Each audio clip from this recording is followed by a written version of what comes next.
Ousadia é uma qualidade daqueles que de fato estão cheios do Espírito Santo. Pedro, debaixo dessa ousadia, pregou e uma multidão se converteu.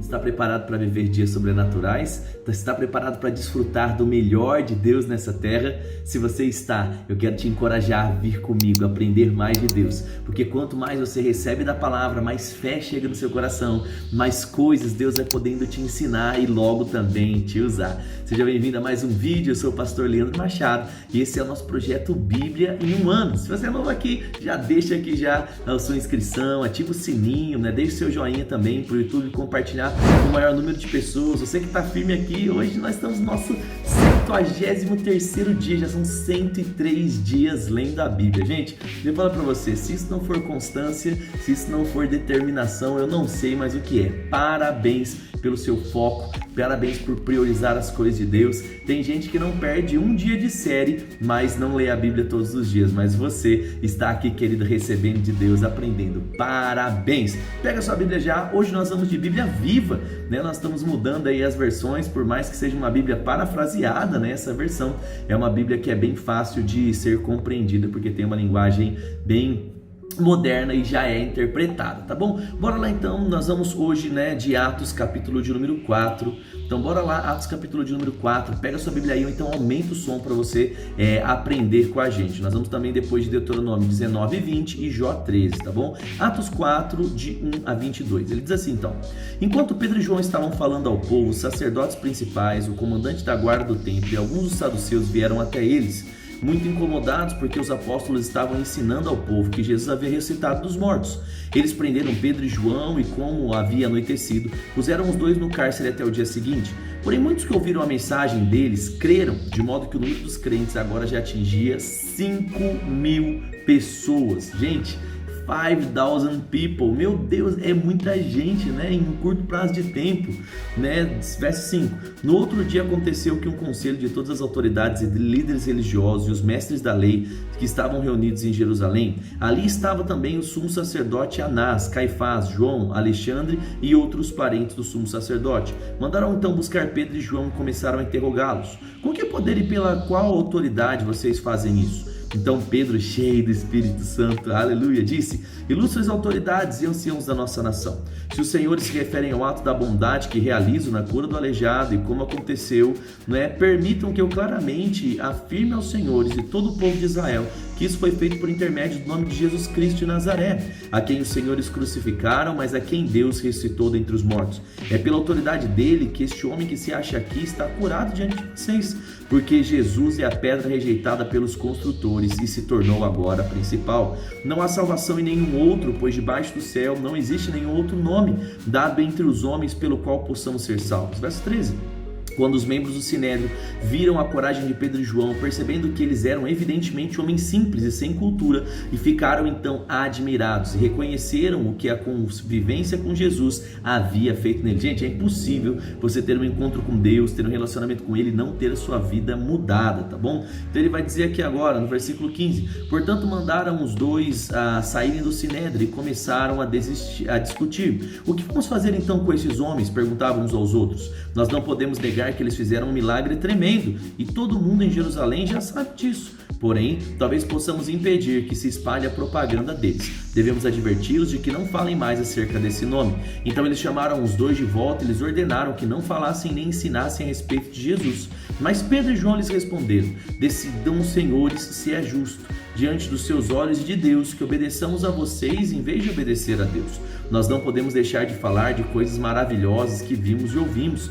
Então eles começaram a ameaçar e finalmente mandaram os dois embora, porque não sabiam como dariam um castigo a eles sem provocar um grande tumulto, porque todo o povo estava louvando a Deus pelo que havia acontecido, pois o homem que havia sido curado milagrosamente tinha mais de 40 anos. Deixa eu falar uma coisa para você: viva o Evangelho de uma forma intensa, os sinais, os milagres vão acontecer e você não vai precisar ficar provando para as pessoas que você é crente. Todas as vezes que você tem que ficar falando: eu sou crente, tentando convencer as pessoas, é porque o seu fruto de fato não está sendo evidenciado. Então viva o Evangelho, produza frutos e fica tranquilo que todo mundo vai saber que você é crente, beleza? Então bora lá agora para Deuteronômio capítulo 19.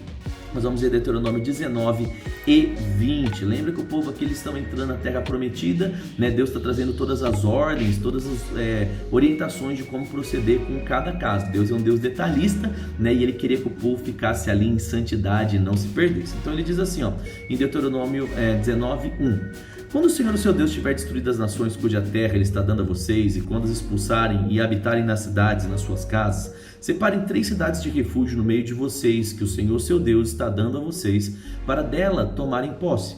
Dividam a terra em 3 partes que o Senhor, seu Deus, está dando a vocês como herança. Escolham uma cidade que seja de fácil acesso, para que o homicida possa chegar até lá com segurança. Estes são os casos em que o homicida, ao correr para cidades de refúgio, terá a vida salva. Isso vale para aquele que, sem intenção, sem ódio premeditado, matar o seu próximo. Percebe que ele está falando de novo isso? Você percebe que lá atrás tinha de novo essa ordenança. Você percebe que é repetido, né, de um livro para o outro. A gente leu lá em Levítico, agora a gente está vendo Deuteronômio. Então fala dos rituais de purificação, quando é que um homicida tem que ser morto, quando é que ele pode ser perdoado. Então por que Deus fazia isso constantemente? Porque o povo tem memória curta. Lembra que o povo lá tinha acabado de ser, de fato, livre das garras de Faraó, lá do Egito, e aí já estava lá fazendo bezerro de ouro lá junto com Arão. Então Deus tinha que repetir sempre as coisas aqui. Então bora lá, verso 5. Por exemplo, um homem vai com o próximo às matas cortar lenha, e ao levantar o machado para derrubar a árvore, o ferro do machado salta do cabo e atinge seu amigo e o mata. Ele poderá fugir para uma das cidades de refúgio e viver com segurança. Do contrário, o vingador da vítima, enfurecido, poderia perseguir o homicida e alcançá-lo. Caso a distância fosse grande demais, poderia até matá-lo, embora ele não fosse culpado da morte, pois não odiava o seu próximo. Portanto, não deixem de cumprir essa ordem. Separem 3 cidades de refúgio. Se o Senhor, seu Deus, alargar as fronteiras de Israel, como prometeu sob juramento aos antepassados, e lhes der toda a terra que prometeu a eles, se vocês forem obedientes a todos esses mandamentos que hoje ordeno a vocês, amando o Senhor, seu Deus, e andando sempre nos caminhos traçados por eles, então vocês terão de separar mais 3 cidades de refúgio, além dessas 3. Dessa maneira, vocês evitarão a morte de pessoas inocentes na sua terra, o qual o Senhor, seu Deus, está dando a vocês como herança, e não serão responsabilizados por derramamento de sangue injusto. Lembra que tudo que era injustiça era punido nessa época. Verso 11. Mas se alguém odiar o seu próximo, por meio de uma emboscada, atacá-lo e matá-lo e fugir para uma cidade de refúgio, as autoridades da cidade onde aconteceu o crime mandarão buscar o assassino e o entregarão nas mãos do vingador da vítima para que ele morra. Não fiquem com pena do criminoso. Eliminem de Israel o derramamento de sangue inocente para que tudo corra bem com vocês. Não mudem os marcos de divisa da propriedade do seu próximo, que seus antepassados colocaram por sua herança, na terra que o Senhor, o seu Deus, dá a vocês como posse. Nunca declarem culpado uma pessoa com base no depoimento de uma só testemunha. Isso vale para qualquer tipo de crime e pecado. Qualquer acusação precisa ser confirmada pelo depoimento de 2 ou 3 testemunhas. Se uma pessoa der falso testemunho, afirmando que viu alguém praticar alguma transgressão, quando não viu, os 2 envolvidos na questão serão levados aos sacerdotes e juízes para que sejam julgados, não é? E cada um que esteja na respectiva função daquele dia deve o exercer, né? 18. Os juízes farão um cuidadoso interrogatório e se a conclusão for que a testemunha é falsa e que mentiu quando acusou o próximo, receberá a mesma punição que planejava para o seu irmão.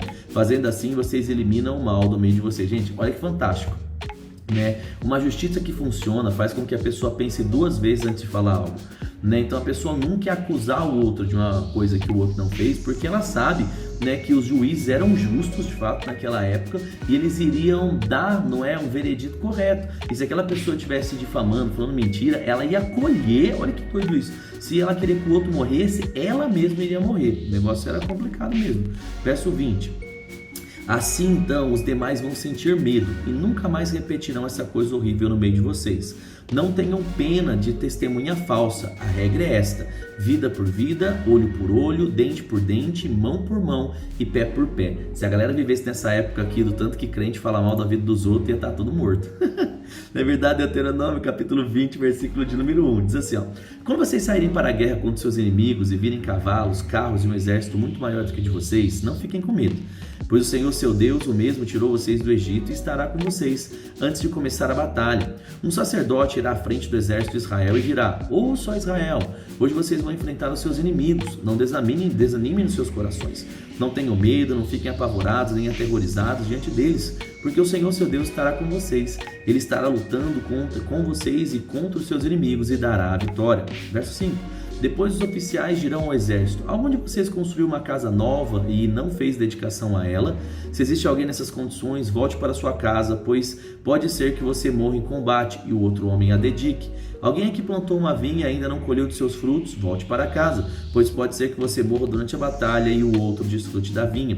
Algum de vocês está comprometido para se casar com uma mulher que ainda não casou, volte para sua casa para que não morra em combate e o outro não se case com ela. E os oficiais ainda dirão: alguém está com medo ou sente falta de coragem, volte para casa antes que a falta de coragem contamine os seus irmãos israelitas. Quando os oficiais tiverem acabado de falar ao exército, nomearão os comandantes que deverão ir à frente dos batalhões. Quando marcharem contra alguma cidade, primeiro façam uma proposta de paz.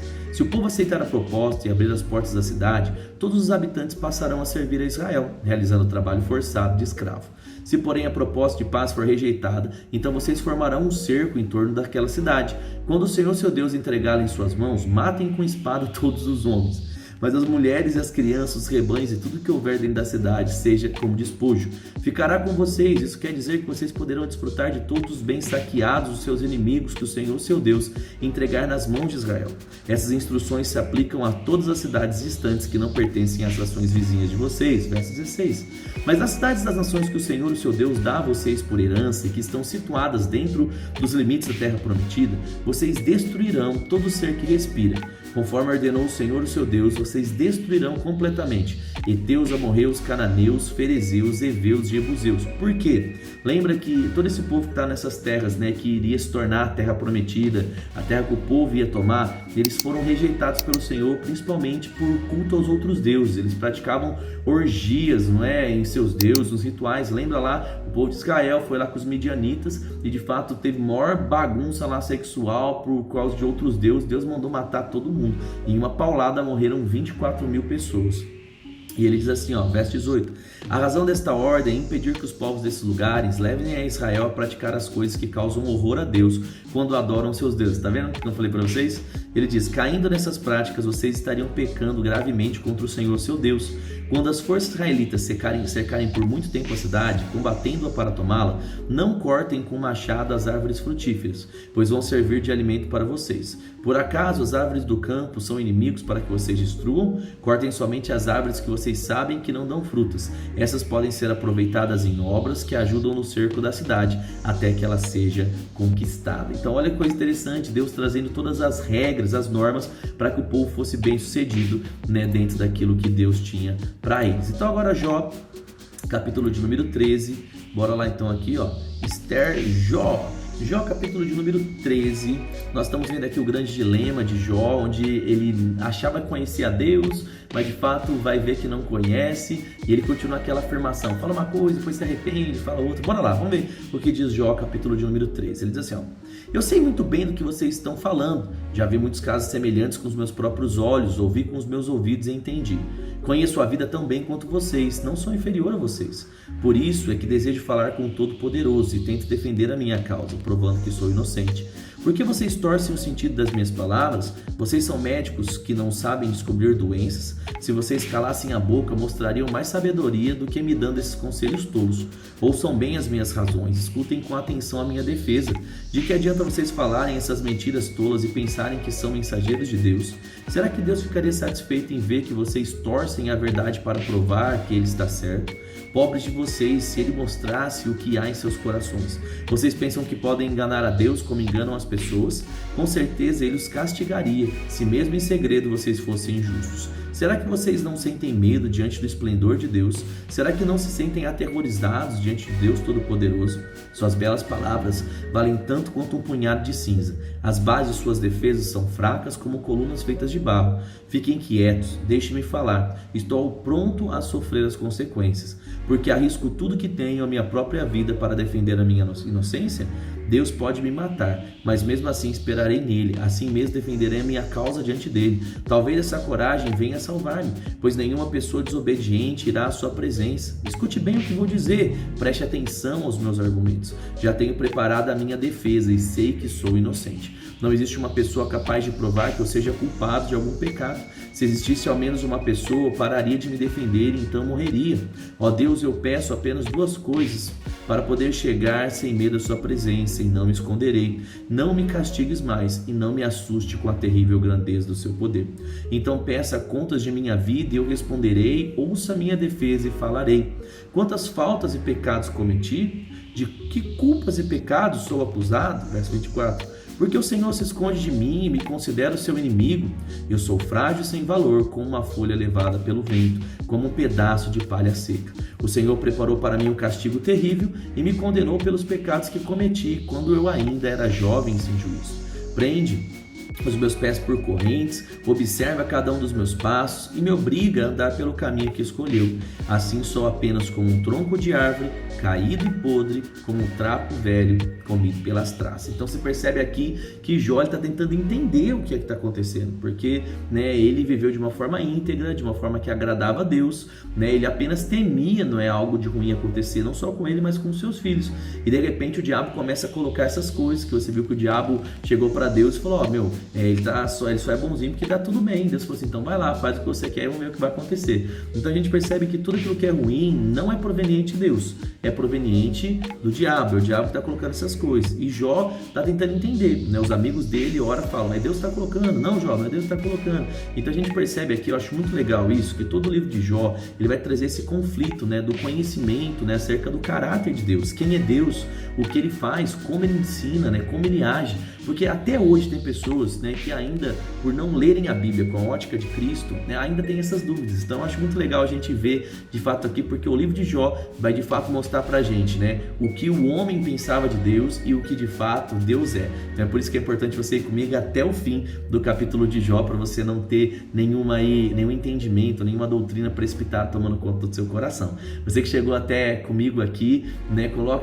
escreve aqui embaixo comigo, coloca assim, Deus é zeloso. Escreve assim, Deus é zeloso. A gente viu lá em Deuteronômio, Deus falando sobre cada detalhe, cada coisinha que o povo deveria fazer para demonstrar zelo, cuidado, carinho para com os seus filhos, tá bom? Vamos orar então, agradecer a Deus. Pai, eu quero te agradecer pela sua fidelidade. Obrigado porque até aqui o Senhor tem ajudado. Obrigado, Pai, porque o Senhor tem feito grandes coisas.